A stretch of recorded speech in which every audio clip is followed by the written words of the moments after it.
Part 1. The Sargasso of Embers was a tomb the size of a solar system, a graveyard where the steel ghosts of humanity's ambition went to rust. For Elias Thorne, it was just the scrapyard. From the cockpit of his salvage ship, the Tatterdemalion, the vista was a familiar, suffocating masterpiece of decay. Dead dreadnoughts, their spines snapped in forgotten battles, drifted alongside skeletal freighters, their cargo holds gaping like the mouths of whales. Smaller ships' frigates, corvettes, fighters were schools of metallic fish caught in a slow-motion, silent ballet of entropy. It was all lit by the angry purple glow of the Charon Nebula, a cosmic bruise that never healed. Elias piloted the Tatterdemalion with the practiced ease of a man who had spent more time with ghosts than with the living. The ship was a scavenger like him, a patchwork of welded plates, mismatched engines, and a cockpit that smelled of ozone and stale coffee. It was ugly, but it was his. "Pilot Thorne," a voice said in his ear, crisp and devoid of warmth. It was Warden, the fleet's governing AI, a disembodied consciousness that lived in the data streams connecting the last remnants of humanity. Your deviation from the projected salvage route is now at 2.3%. Recalculate your approach vector to target designation Gamma 7. Fuel expenditure is exceeding optimal parameters by 0.8%. Elias grunted, his fingers dancing over a control panel that was more physical switches than touchscreens. He preferred the tactile click of a button. It felt more honest. Acknowledged. Warden, just skirting some debris fields. They're not on your charts. It was a lie, but one Warden would accept. The AI was a god of numbers and probabilities, but it couldn't see the river of shrapnel just off his port side. A glittering, deadly current of torn metal that could shred a ship that wasn't paying attention. Debris fields are a statistical probability in this sector, Warden replied, its synthesized voice unwavering. Your caution is noted, but inefficiency remains a greater threat to fleet survival than uncatalogued particulate matter. The energy converters from the frigate Agincourt are critical. We are operating at a 4.1% power deficit since the loss of the Palace colony. Elias didn't need the reminder.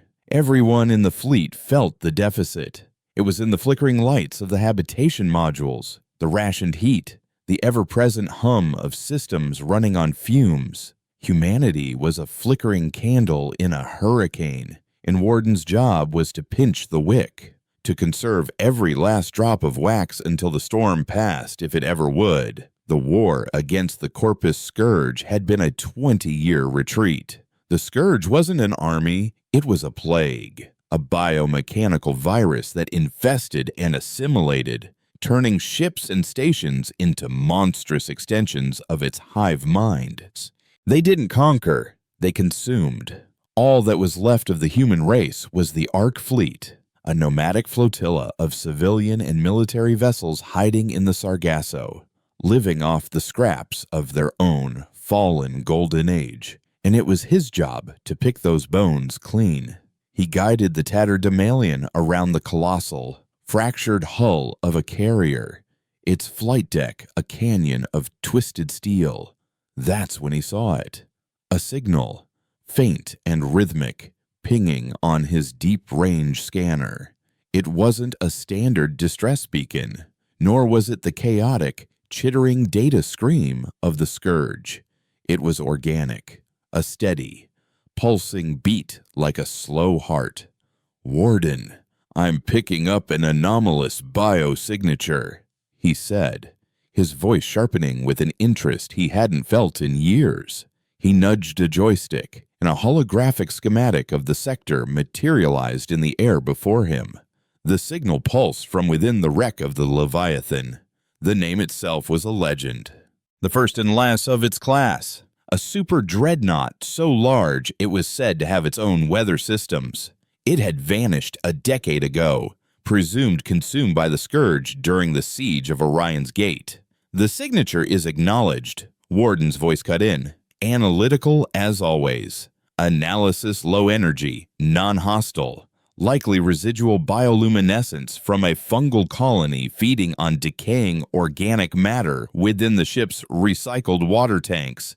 It is a non-viable anomaly. Disregard and proceed to Gamma 7. Elias stared at the schematic. The Leviathan was a mountain of a ship, a monument to a time when humanity thought it could win.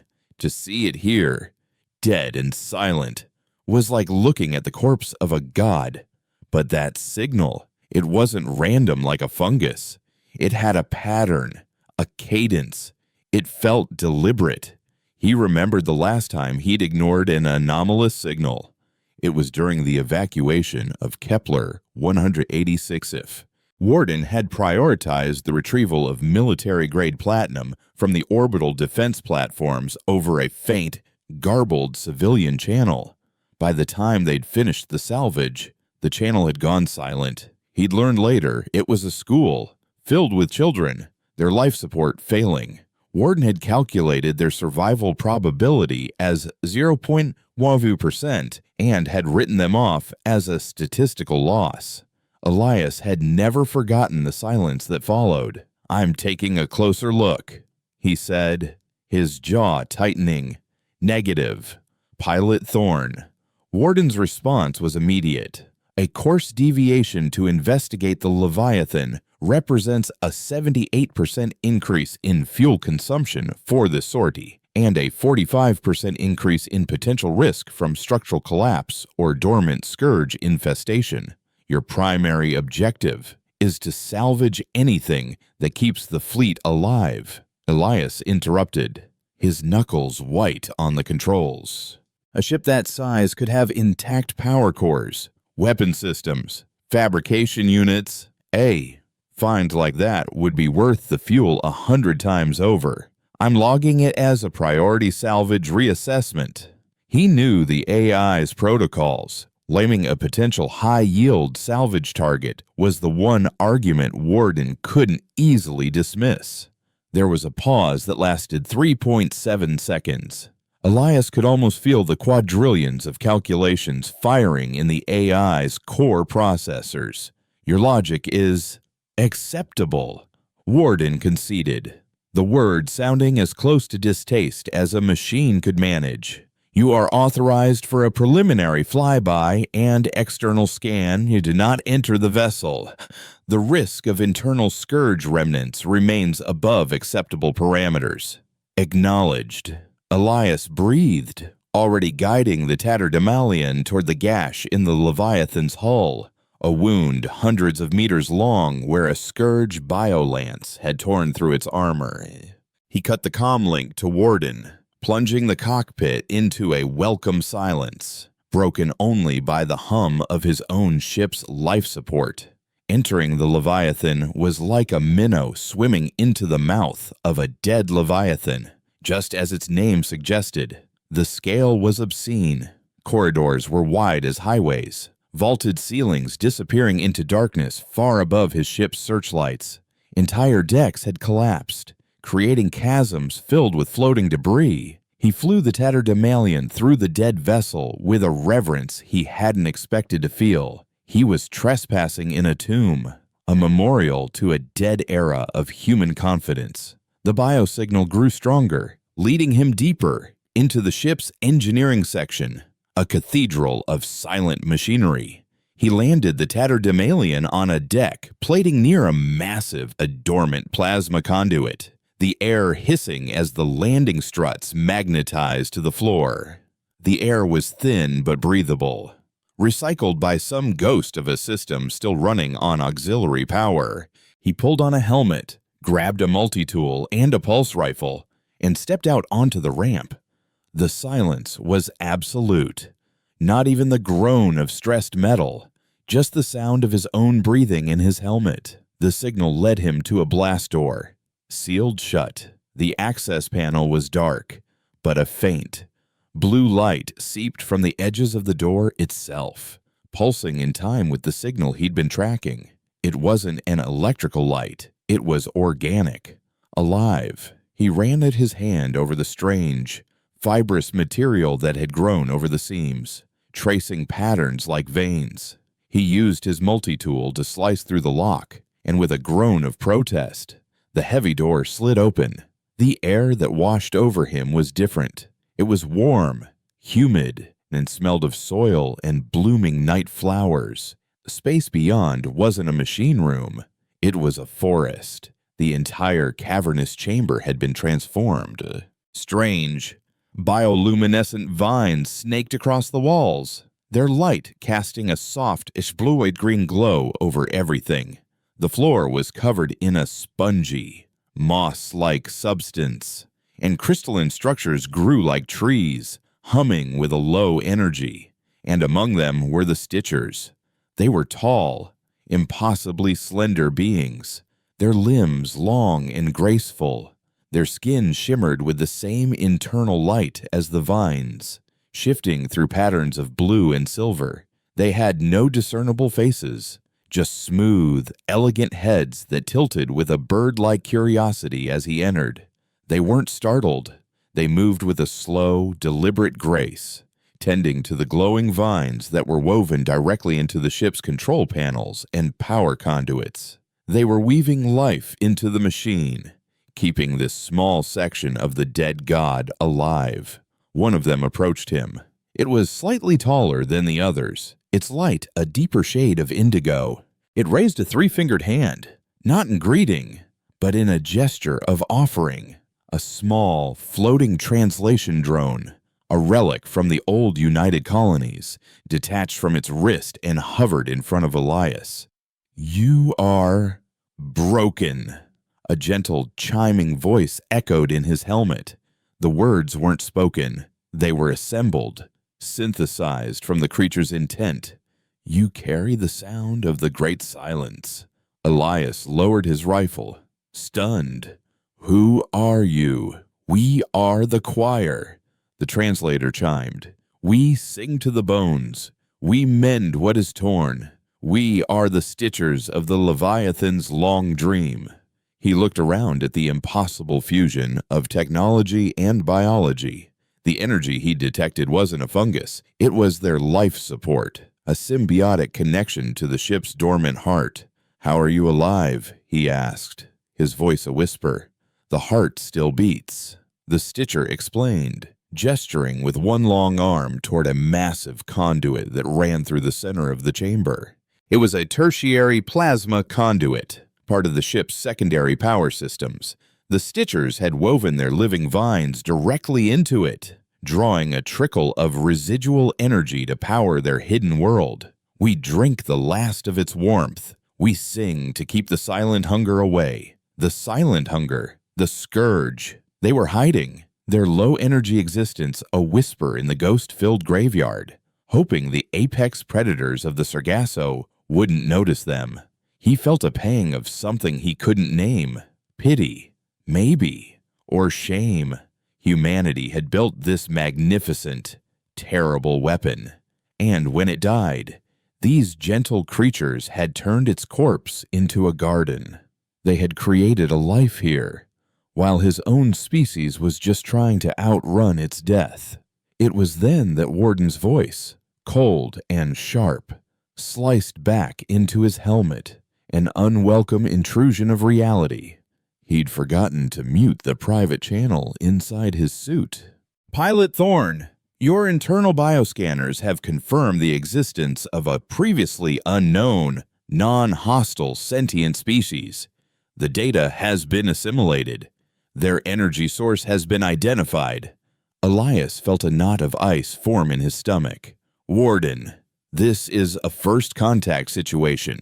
These people are refugees." "They are a biological anomaly," Warden corrected. "Their existence is predicated on the Leviathan's tertiary plasma conduit. My analysis is complete."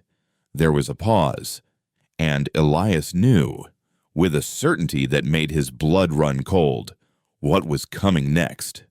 "Pilot Thorne, Your new primary objective is to extract the Leviathan's tertiary plasma conduit.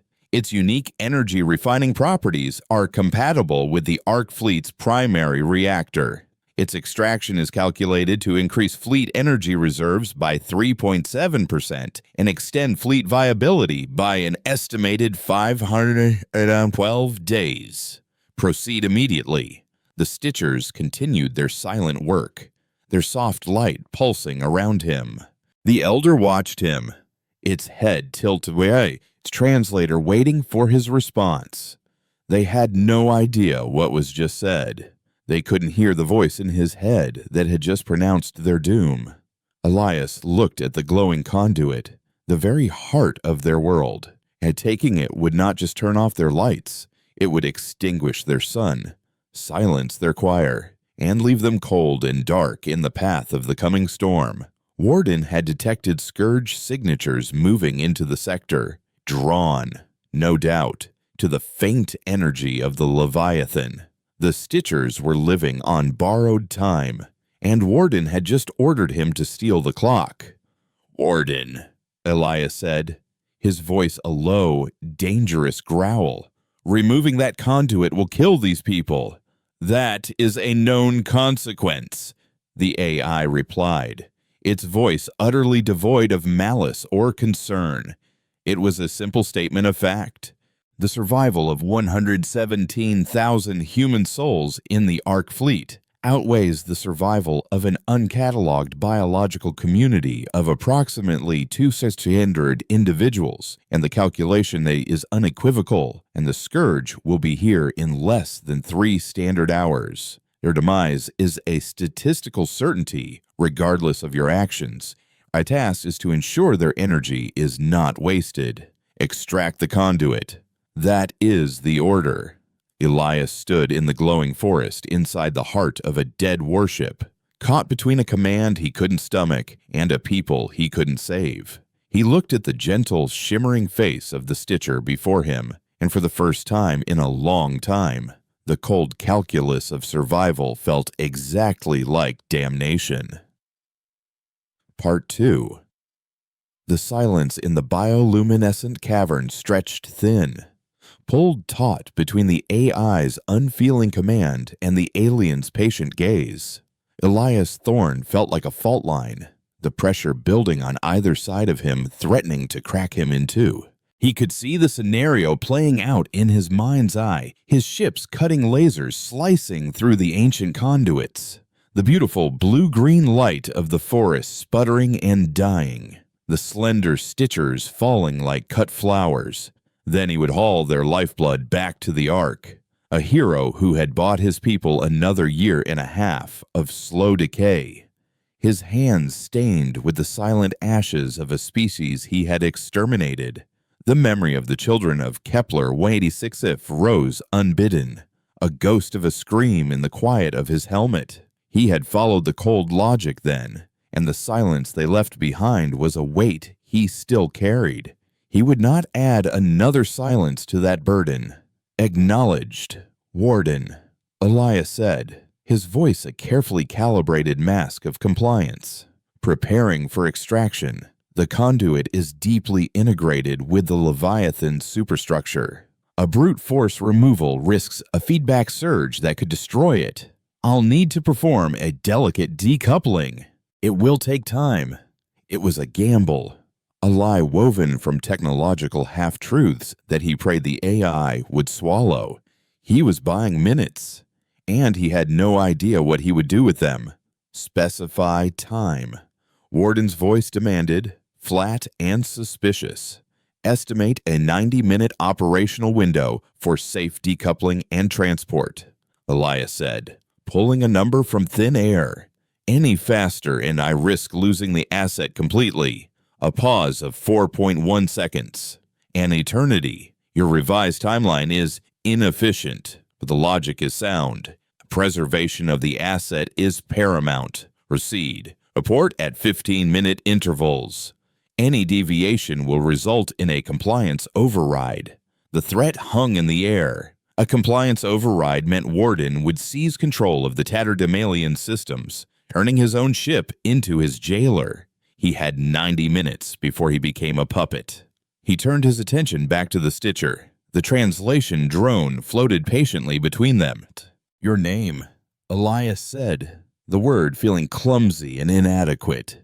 "We do not have names as you understand them. We have resonance, a place in the song." The drone chimed. "But your people called my predecessor Lyra, the weaver of the first vine." "Lyra," Elias repeated. "My people want your heart, the warmth you drink from." He gestured with his rifle toward the glowing plasma conduit. "They are coming to take it. They believe it is the only way for them to survive." He watched for a reaction, expecting fear, anger, panic. Instead, Lyra's shimmering form remained serene, her head tilted, a gesture of deep contemplation. The song must end for all things. The translator conveyed, the tone resonating with a profound, heartbreaking sadness. "We have always known our song was woven on a thread of borrowed time. We hoped only to finish our verse." "It doesn't have to end," Elias insisted, the words surprising him with their ferocity. "There is another threat coming. The silent hunger, the scourge. They will be here soon. They will consume this ship, and you with it." "We know of the hunger," Lyra's voice chimed. "It is a discordant note, a scream that devours the music. It is why we sing so softly. We have watched it consume the other silent ships. Then fight or run. You can't just wait for the song to end." Elias felt his frustration boiling over. He was risking everything for them, and they were responding with poetic resignation. "Our roots are here," Lyra explained, her three-fingered hand gesturing to the vines woven into the ship's metal heart. "Our life is this light, this warmth. To leave is to die. To stay is to die. The path is the same. Only the pace is different." Elias stared at the vines, a scavenger's mind, a mechanic's mind, seeing not just roots, but systems, conduits, power transfers. A desperate, insane idea began to form, a plan so fragile it could shatter at any moment. "Your roots are woven into the conduit," he said, thinking aloud. "You draw power from it. But what if you didn't need the whole thing? What if you could take a piece of it with you?" A seed, a heart seed. Lyra's smooth head tilted again, a flicker of something new in her shimmering light. Interest, a seed, a cutting. Elias clarified, his mind racing. A small, self-contained piece of the conduit, linked to a power source, wrapped in your living vines. A mobile heart. I can build a containment unit. Rig a power cell from my ship. We could transport it. Find another dead ship, another quiet place, and you could replant. It was a mad hope. The engineering alone was a nightmare. He'd have to slice into a high-energy plasma conduit, jury-rig a magnetic containment field, and create a stable power loop, all while a genocidal AI watched over his shoulder and a biomechanical plague bore down on his position. To carry the heart. Lyra's synthesized voice was filled with a sense of wonder. To plan a new song in a new silence. This is not a thing we have ever considered. There isn't time to consider it, Elias urged. The reapers, my people, will be here if I fail. The hunger will be here whether I succeed or not. This is the only way. The elder Stitcher stood motionless for a long moment, a silent communion passing between her and the others in the garden. The soft blue-green light of the cavern seemed to pulse with their collective thought. Finally, Lyra turned back to him. "Show us, Reaper, show us how to carry the fire." The next hour was a blur of frantic, focused activity. Elias worked with a speed and ingenuity born of desperation. He laid out the schematics on his wrist-mounted projector, a chaotic mess of blueprints and handwritten calculations. The Stitchers, with their innate understanding of the Leviathan's systems, moved with a quiet, eerie efficiency. They showed him weak points in the conduit's casing, access junctions he would never have found. They unwound their living vines from the main artery, their touch so delicate it was like watching surgeons operate on a god. Elias, meanwhile, cannibalized his own ship.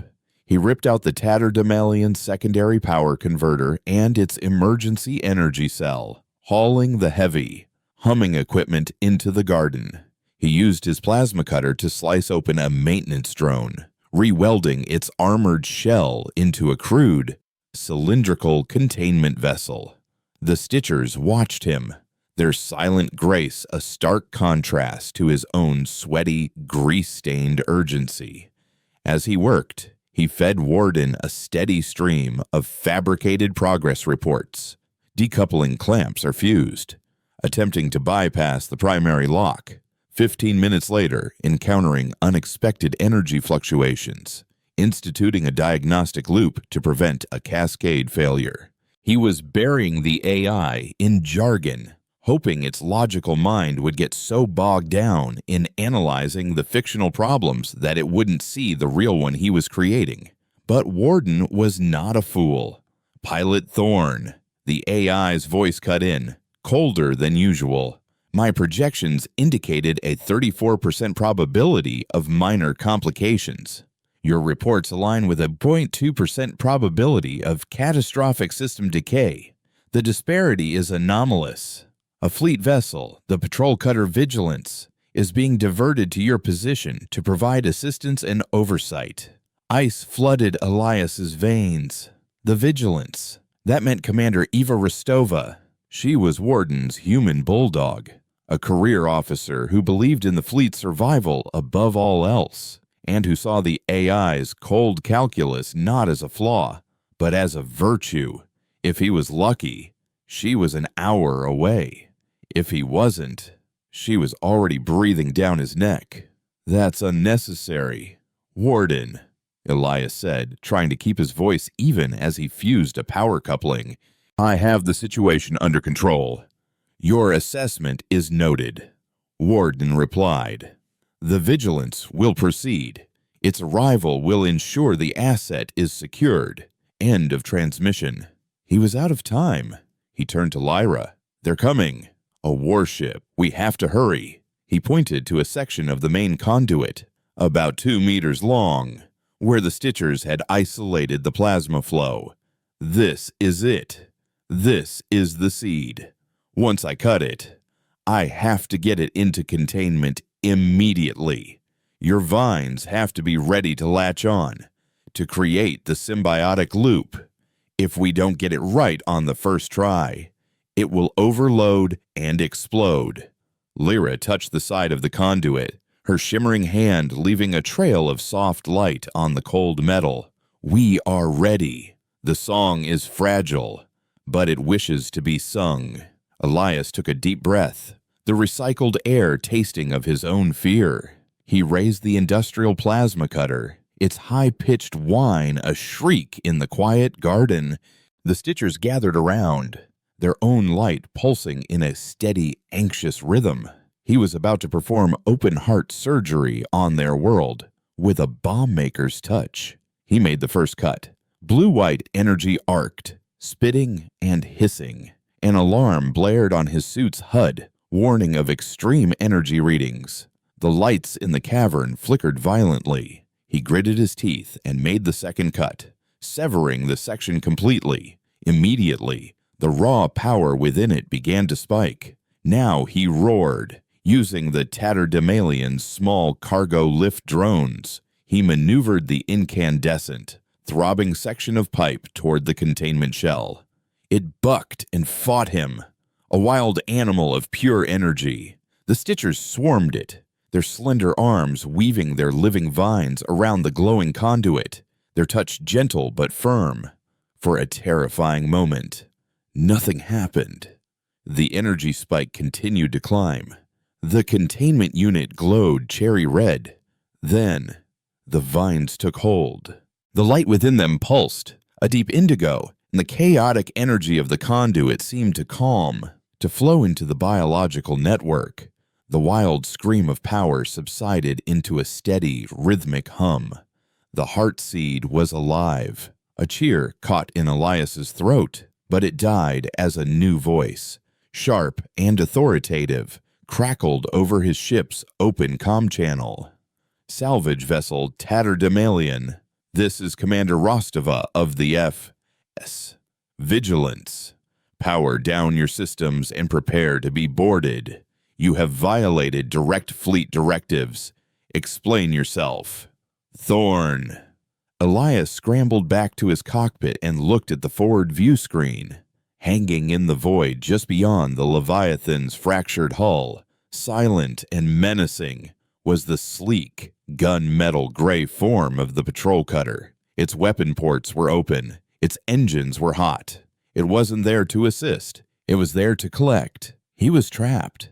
Behind him was the fragile, newborn heart of a civilization.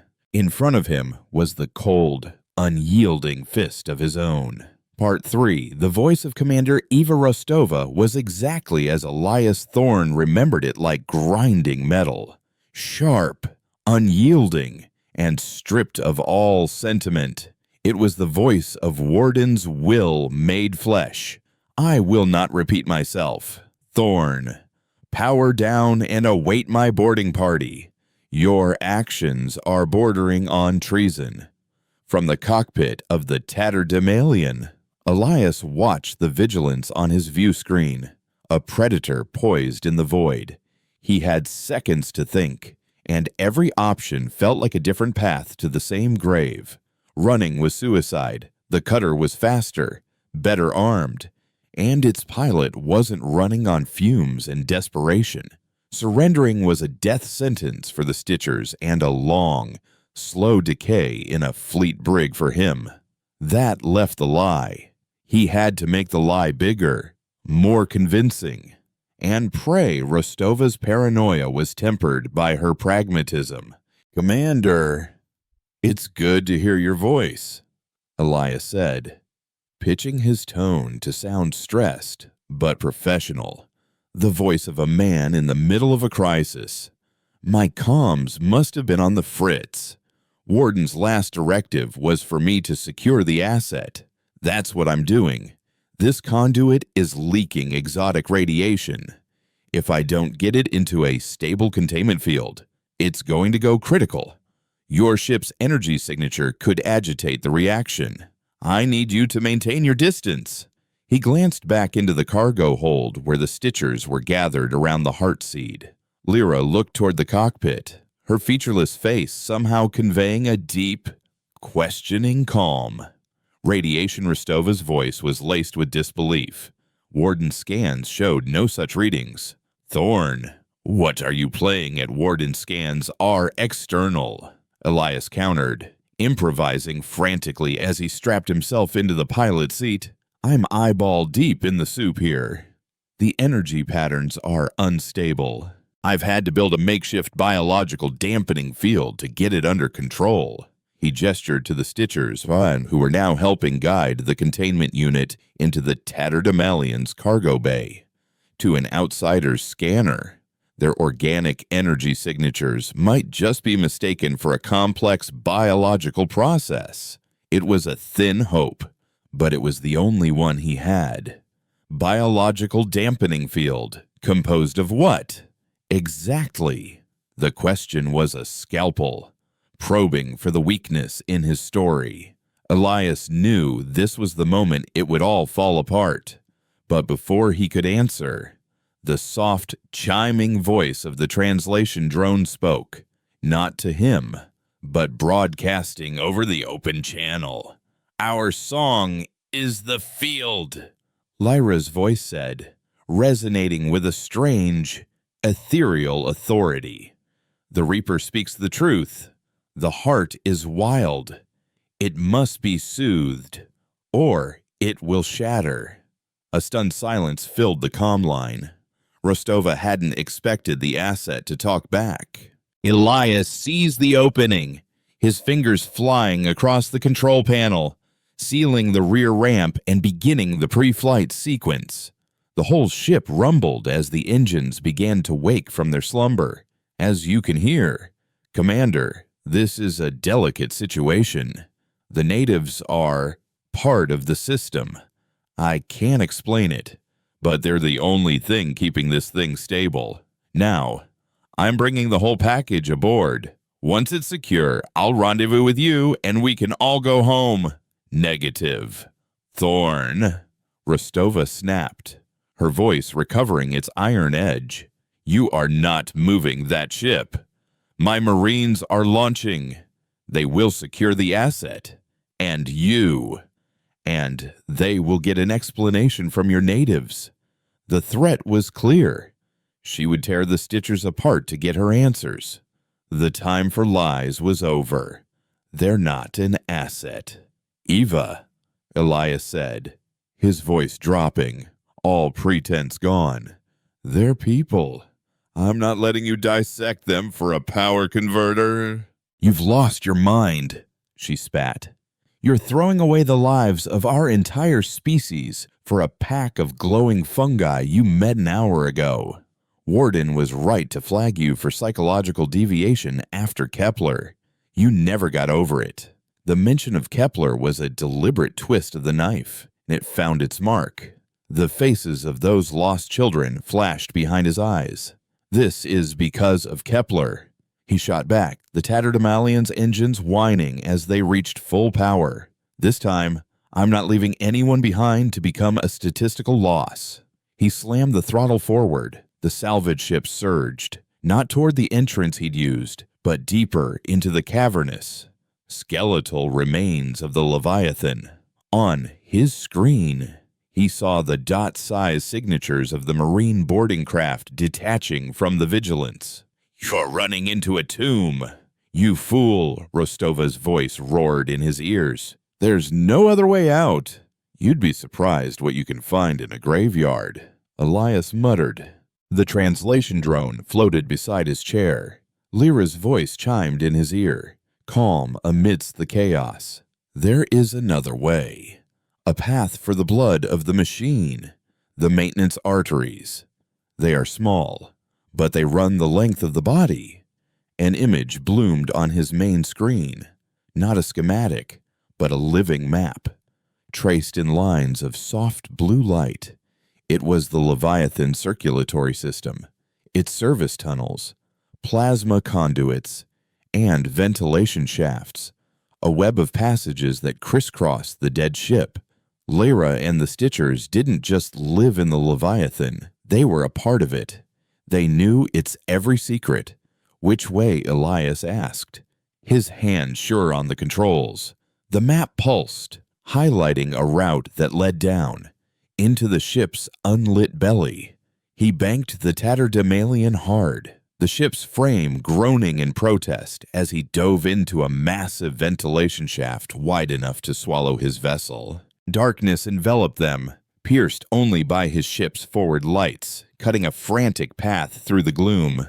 Debris hung in the air like sleeping bats, shards of metal, frozen coolant. The mummified remains of crew members caught in the ship's death throes. It was like flying through a haunted house.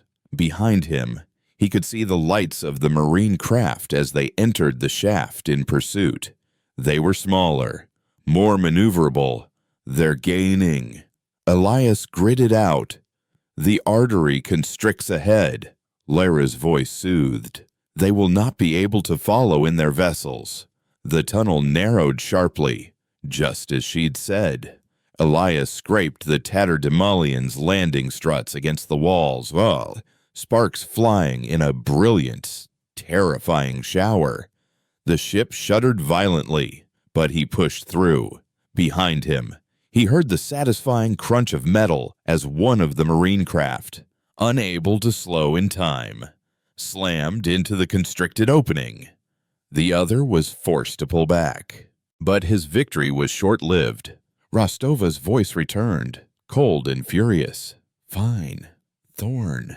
If you want to die in the dark, I'll oblige you." Firing on your position.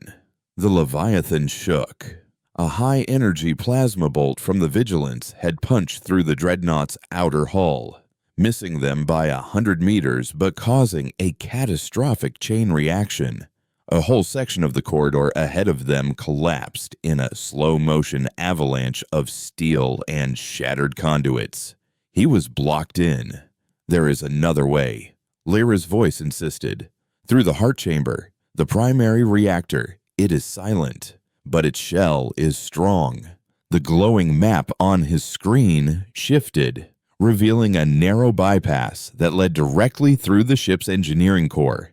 It was insane. Flying next to a dormant, mile-wide plasma reactor that could be leaking any number of exotic energies was the definition of a suicide run. But it was his only option. He navigated the bypass, the tatterdemalion feeling like a microbe next to the colossal, spherical reactor core. It was dark, silent, a dead god in its own temple. As they emerged on the other side, Elias felt a flicker of hope. He was deep within the wreck now, far from Rostova's direct line of sight. He might just make it. That's when the new alarm blared, a sound that made his blood freeze. It wasn't a fleet proximity warning. It was the piercing, chaotic shriek of a Scourge signature alert. And it wasn't distant. It was right on top of them. Multiple contacts. He whispered, staring at his scanner. "They're here." On the view screen, he saw them. 3 Scourge Seekers. Smaller, faster vessels shaped like obsidian thorns were latching onto the Leviathan's hull. Long, biomechanical tendrils plunged into the ship's armor, not breaking it, but phasing through it, infecting it. The dead ship groaned. A long, agonizing sound as the Scourge virus began its work. Lights flickered to life in corridors that had been dark for a decade. The ship was being puppeteered, its nervous system hijacked by the alien plague. "Rostova," he hailed, his voice urgent. "The Scourge is here. We have to get out. I see them." "Thorn," she replied, her voice tight with a new kind of tension. "My priority is now vessel defense. Your little adventure is over." Elias watched as the Vigilance opened fire, its cannons tearing into one of the Seeker ships. The Scourge vessel bled a black, viscous fluid but didn't stop its work. It was a parasite, and it had found its host. The Leviathan itself was now the enemy. Corridors began to shift. Bulkheads slammed shut, guided by the Scourge's nascent consciousness. The path Lyra had shown him was closing. "It is waking." Lyra's voice chimed, a note of fear finally entering her tone. "The hunger gives it a false life, a screaming life. He had to get out. Now." He saw one last potential exit on the map, a torpedo tube, its outer doors blasted open during the ship's final battle. It was on the far side of the Dreadnought, a mad dash through a ship that was actively trying to kill him. He pushed the tatterdemalion forward, dodging newly energized defense turrets that fired blindly, their targeting systems corrupted by the Scourge. He flew through the vast, empty fighter bay, where the ghosts of Scourge-infected ships now flickered into existence, their forms shifting and unstable. It was a flight through hell. He finally reached the torpedo bay, a cavernous space filled with the colossal shells of ship-killer munitions. The outer tube was open, a perfect circle of star-dusted blackness beckoning him to freedom. He aimed for it, pouring every last bit of energy into his engines. As he blasted out into the open void of the Sargasso, he looked back. The Leviathan was convulsing, its hull shimmering with black, oily energy as the Scourge's assimilation took hold. The Vigilance was caught in a desperate battle, dodging corrupted weapon fire from the very ship it had been trying to salvage, while also fending off the remaining seeker ships. Rostova was trapped. He was free. The tatterdemalion limped away from the battle, its hull scarred, its energy reserves critical. In the cargo hold, the heartseed pulsed with a steady, soft light, a single point of warmth and life in the cold, dead dark. Elias had saved the Stitchers, but his ship was crippled. His fuel was nearly gone, and he was now a fugitive from the only home he had ever known, lost in a cosmic graveyard with a monster waking up behind him and nowhere to run. The weight of his choice settled around him, heavier than any salvaged steel. Part 4.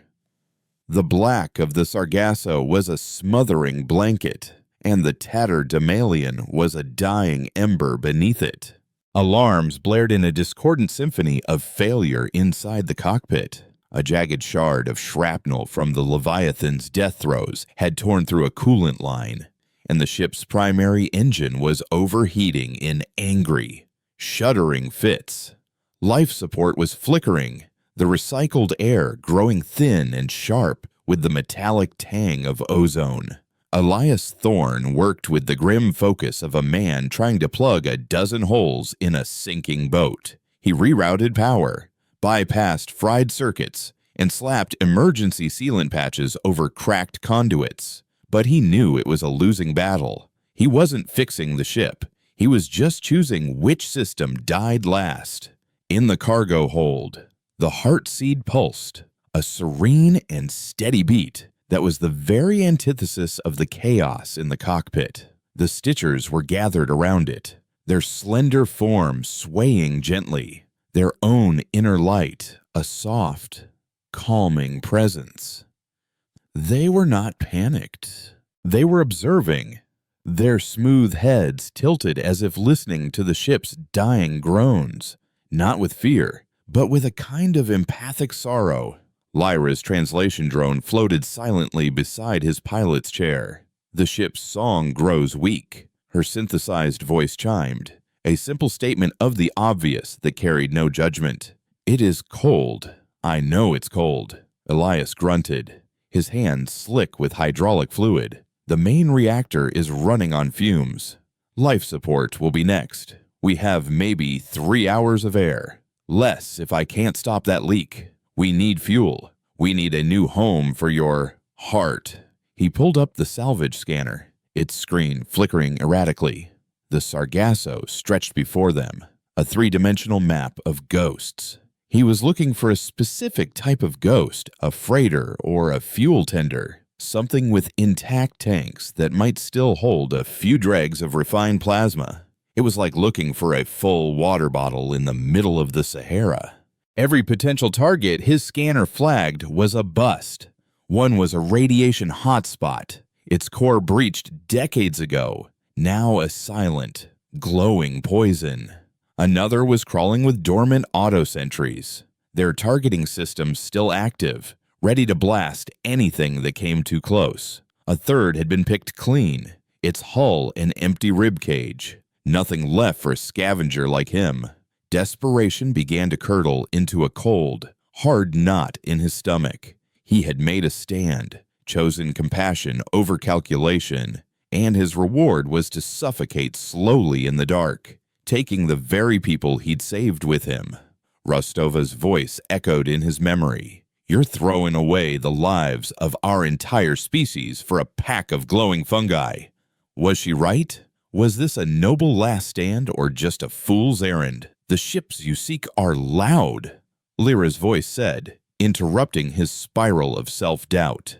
"Their silence is shallow. They dream of fire and battle. They are not good places for a new song." "Loud, quiet, I don't care," Elias snapped, then immediately regretted his tone. He took a breath. "I'm not looking for a home, Lyra.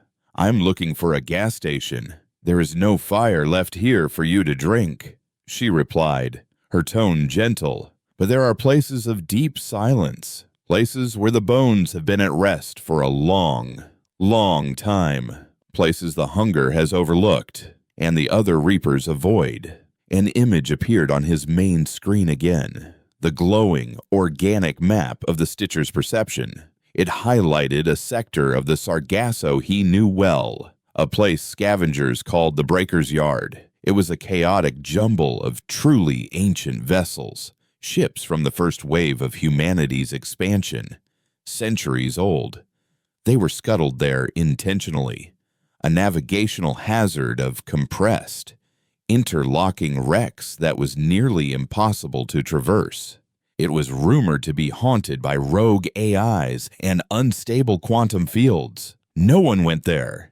There was nothing of value, only risk. The Breaker's Yard, Elias said, Deroy, his voice thick with disbelief. That's a death trap. There's nothing there. There's nothing of your time. Lyra corrected, but there is potential. A great vessel sleeps there. Its heart is cold, but it is not broken. It was built not to fight, but to nurture. Its silence is welcoming. He stared at the glowing path she had laid out, a suicidal route into the heart of the scrapyard's most dangerous sector. Every instinct, every year of experience scavenging the Sargasso screamed at him to ignore it. But his instincts had led him to a dead end. His experience was failing him. He looked from his dying power gauge to the calm but steady light of the heartseed in the cargo bay. He had trusted his gut and run from Warden. Now, he had to trust a different kind of intuition, one that felt the music in the silence. All right, Lyra, he sighed, the words tasting of surrender and a strange, newfound faith. Sing me the way.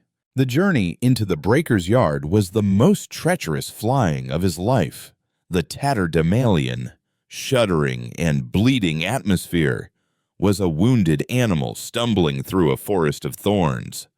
The wrecks were packed so tightly together he had to navigate by sight, his scanners useless in the chaotic mess of overlapping energy signatures. Vast, skeletal colony ships were tangled with primitive nuclear freighters, their hulls peeling back to reveal engines that were little more than atomic bombs strapped to steel tubes. He dodged fields of crystallized propellant and flew through the shattered biodomes of generation ships, their long-dead trees still floating in zero-G, their branches like skeletal fingers reaching for a sun that had set centuries ago.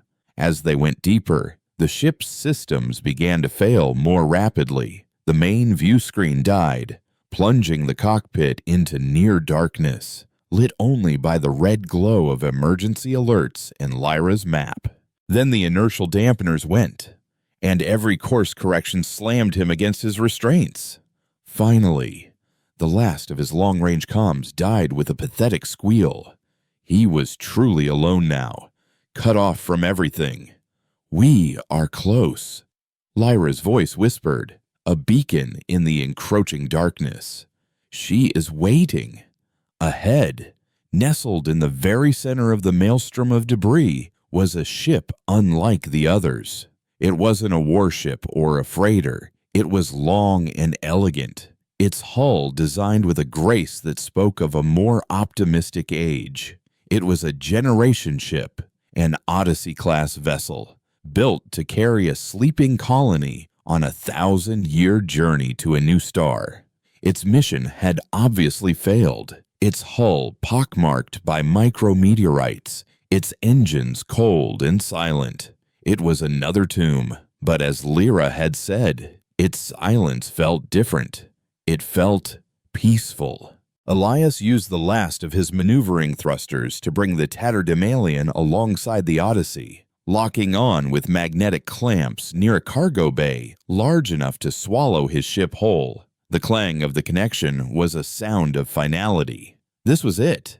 They either found life here, or this was where they died. The tatterdemalion's life support gave out with a final, wheezing sigh. His helmet's emergency air supply kicked in, a small icon on his HUD indicating he had 60 minutes of oxygen left. The race was on. He and the Stitchers moved the Heartseed from his dead ship into the cavernous, freezing cargo bay of the Odyssey. The air was stale, ancient, but breathable. The generation ship's seals had held. Power, however, was another matter. The entire vessel was cold and dead. Lyra, this ship is a corpse, Elias said, his breath fogging in the frigid air. Even if its reactor is intact, it would take a massive power source just to begin the startup sequence. We have a fire. Lyra's voice chimed from the drone as she and the other Stitchers placed the Heartseed near a primary power conduit junction in the center of the bay. A small one, but a song can begin with a single note. They needed to connect the Heartseed not just to a power source, but to the ship's entire nervous system, its life support, its heat, its gravity. Elias worked, his fingers growing numb from the cold, his dwindling oxygen a constant, terrifying clock in his ear. He sliced open the Odyssey's main conduit, exposing the thick, cold cables within. The Stitchers, guided by an instinct he couldn't comprehend, began to weave their living vines into the exposed systems, connecting their heart to the ship's. The final piece was the spark. They needed to jumpstart the connection. Elias had one last trick. He ran a bypass line from the Heartseed's containment unit back to the last dregs of power in the Tatterdemalian's emergency cell. He was going to use the last breath of his own ship to give this new one its first. With 20 minutes of air left, he made the final connection. He threw the switch. For a moment, nothing. Then, the Heartseed pulsed. A brilliant, blinding flash of indigo light. The energy surged through the vines, into the ancient conduits of the Odyssey. Low hum vibrated through the deck plates, a sound the ship hadn't made in centuries. A single light flickered on above them, then another. A soft, green glow began to spread from the Heartseed, the bioluminescent vines snaking along the conduits, carrying light and warmth with them. A small section of the vast cargo bay was transformed into a glowing, living garden. The main life support panel next to Elias flickered to life, showing minimal but stable power. The air recyclers kicked in with a gentle whoosh, and a wave of warm, clean air washed over him. He pulled off his helmet, his lungs filling with the first breath of the Odyssey's new life. He had done it. He was standing in a small and glowing circle of life, a sanctuary carved into the heart of a dead ship, hidden in the darkest corner of a graveyard. He looked at Lyra, whose own light seemed to shine brighter than before. His ship was dead. He was a traitor to his fleet. The Scourge was still out there. But as he looked at the impossible garden growing in the dark, Elias Thorne felt something he hadn't felt since before Kepler. Before the war, before the long, slow fall of humanity, he felt a flicker of hope. It wasn't a solution. It was a beginning. Part 5, The Silence of the Breaker's Yard, became a cocoon. Weeks turned into months. The Odyssey, which had been a frozen tomb, slowly began to breathe. The single point of life in the cargo bay spread. A quiet, creeping dawn of blue-green light. The Stitchers, with an artistry that defied engineering, wove the Heartseed's living energy into the ship's dead veins. It was not a resurrection in the way humanity understood it. It was a transmutation. The ship was no longer just a machine. It was becoming a garden, a metallic trellis for the Stitcher's song. Elias Thorne found a new rhythm to his days. The frantic, desperate scavenger was gone, replaced by a caretaker. He worked alongside the Stitchers, his knowledge of human technology a perfect complement to their intuitive, organic understanding of the ship's soul. He taught them how to repair the ancient water purifiers, and they showed him how to coax the ship's dormant hydroponic bays back to life using their bioluminescent vines as a new kind of sun. For the first time in his life, He wasn't picking through the bones of the past. He was cultivating a future. He learned their language, not the synthesized words of the drone, but the subtle shifts in light and resonance that flowed between them. He learned that their song was a form of communal consciousness, a way of sharing energy, knowledge, and purpose. They didn't consume, they integrated. They found the broken parts of the universe and sang them back into harmony. In turn, they learned of him, of humanity. Through his stories, they felt the echo of cities, the warmth of a sun on an ocean, the ache of loss, and the fierce, stubborn spark that refused to be extinguished. They did not judge the race that had created Warden and the Ark fleet. They saw only a song that had become discordant, a people who had forgotten their own music. "You are a Mender, too, Elias Thorne." Lyra's voice chimed one cycle as they stood on the ship's long, silent observation deck, the glowing vines now covering the viewport frames, looking out at the graveyard of ships. "You have woven your thread into our song." He looked at his hands, calloused and stained not with grease but with soil from the hydroponics bay. He had been a parasite, living off the dead. Now, he was a gardener. He felt a sense of peace he hadn't known was possible. But the Sargasso did not forget. Peace was a borrowed commodity, and the debt was coming due. It came not as a scream, but as a whisper, a single scold. Professional hail that sliced through the Odyssey's newly awakened comm system. Fugitive vessel, identity confirmed as Elias Thorne. "You are detected. Do not attempt to run. This is Commander Eva Rostova of the fleet ship Vigilance. Prepare to be boarded." Elias's blood ran cold. He raced to the command deck, a place he hadn't touched in months. On the newly powered view screen, the sleek, gray shape of the cutter hung in the void just beyond the breaker's yard. A wolf at the edge of the woods. It wasn't alone. 2 other fleet frigates flanked it. They hadn't come for a conversation. They had come for a reckoning. Warden had found him. The AI's relentless logic would have analyzed his flight path, his fuel limitations, even his psychological profile. It would have calculated that this chaotic, unsalvageable sector was the one place a desperate man trying to hide might run. "They will not enter," Lyra said, her light a calm, steady pulse beside him. "The bones of this place are too tightly woven. Their ships are too large. They don't have to enter." "Lyra," Elias said, his voice grim.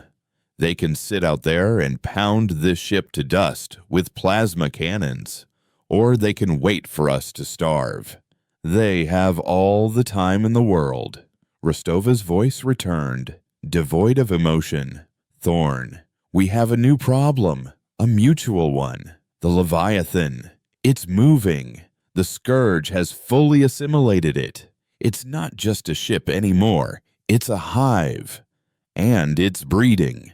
Warden projects it will begin to expand its territory within the month. The Ark fleet is running out of safe harbors. The energy deficit is now at 9.7%. We are dying faster than predicted. That conduit you stole is no longer a bonus. It is a necessity." Elias looked at the Heartseed's energy readings, now seamlessly integrated with the Odyssey systems. It was their sun, their heart, their world. To remove it now would be an act of utter annihilation. "The answer is no." "Commander," he said, his voice firm, "that asset is gone. It's been repurposed." "Do not play games with me," she roared, the mask of professionalism cracking. "I have 117,000 souls at my back, and their lives are on the line. I will not let them die for your misguided sentimentality. We will breach your hull and take it by force. You do that, and you kill us all." Elias replied calmly, "But you won't get what you want. This isn't a power source you can just unplug anymore. It's part of a living system. It's woven into the heart of this ship and into the people who live here. Taking it is impossible. But I can offer you something better." A long silence. He had her attention. "What could you possibly have that is better than survival?" she asked, her voice dripping with contempt. "A different kind of survival," Elias said, leaning closer to the comm panel. He looked at Lyra, who dipped her head in a gesture of assent. "Your way, the fleet's way. It's a slow death. Eva, you're scavengers just like I was, picking over a corpse, always running, always losing. You're trying to keep the old machine running, but the machine is broken. The Stitchers, they don't just take energy, they create life. They mend what's broken. This ship, it was dead. Now it breathes. It grows food. It recycles its own air and water with near-perfect efficiency, powered by a system that is part machine, part garden." He switched the comms to a visual feed, showing Rostova the impossible sight, the glowing hydroponic bays teeming with green life, the cargo hold transformed into a luminous forest, the Stitchers moving like silent, graceful weavers of light. "The Ark is a lifeboat," Elias continued, his voice resonating with a conviction he didn't know he had. "This ship, the Odyssey, can be an anchor, a new start. We can teach you. The Stitchers can show you how to integrate, not just consume, to turn your dead ships into living habitats, to stop running and start growing. We can offer you a future, not just a few more months on the clock." The silence on the other end was absolute. He could picture Rostova on the bridge of the Vigilance, her stern face watching the impossible images on her screen. Warden's cold calculations whispering in her ear, telling her it was a trick, a lie. But her own eyes would be telling her something different. They would be showing her life in a place where there should only be death. When she finally spoke, her voice was different, softer, almost weary. Warden's projection for the Ark's survival, even with the conduit, is 28 months. After that, statistical oblivion. The Scourge will win. It was a confession, the first crack in the iron armor of her certainty. "The Scourge devours," Elias said gently. "The Stitchers mend. That is the choice. Eva. More of the same slow death, or a new way to live." He cut the transmission, leaving the choice in her hands. He had fired his only shot. Hours passed. The fleet ships remained silent and motionless. Elias stood on the observation deck with Lyra, watching them, waiting for the verdict, for the plasma bolts that would end their fragile world, or for the silence of their departure. Finally, the Vigilance hailed them one last time. It was Rostova's voice, but it was a recording, a formal fleet log entry. "Fleet patrol log. Commander Eva Rostova reporting. The Breaker's Yard sector has been thoroughly scanned. The fugitive Elias Thorne is confirmed KIA. His vessel destroyed after striking debris. The anomalous energy signature has been identified as a highly unstable quantum field, rendering the sector non-viable for any further salvage or passage. All fleet vessels are ordered to mark this sector as a quarantine zone. Effective immediately.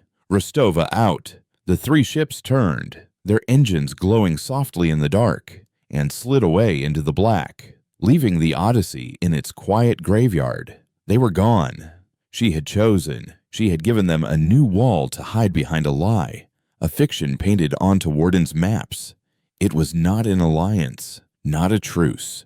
It was a gift of silence, a chance.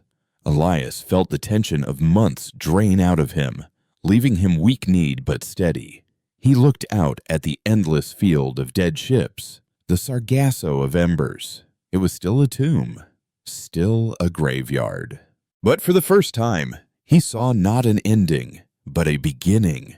A field left fallow, waiting for new seeds to be planted. And the war with the Scourge was not over. Humanity's fate was not secured, but here, in the heart of a dead ship, brought back to life by a forgotten people in a disgraced scavenger, a new song was beginning. It was a quiet melody, a harmony of flesh and steel, of compassion and survival. And in the vast, suffocating silence of space, it was enough.